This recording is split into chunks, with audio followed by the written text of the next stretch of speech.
Measuring கப்பில் ஒரு cup பாசிப்பருப்பு எடுத்து 1.5 மணி நேரம் ஊற வச்சு நல்லா நைஸாக அரைச்சிக்கோங்க.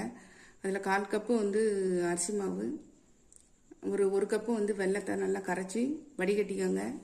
அதில் 1/2 கப்பு தேங்காய் துருவல் எல்லாத்தையும் நல்லா கலந்து விட்டுருங்க.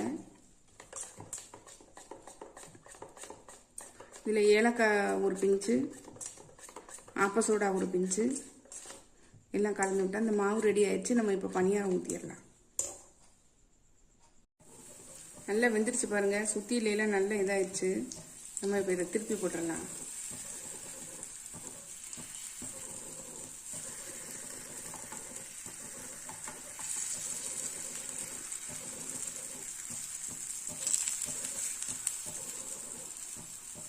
ஒரு 2 செகண்ட் வேகட்டும். நம்மளுடைய பணியாரம் பாருங்கள், சூப்பராக கோல்டன் கலரில் ரெடி ஆயிடுச்சு. பார்க்குறது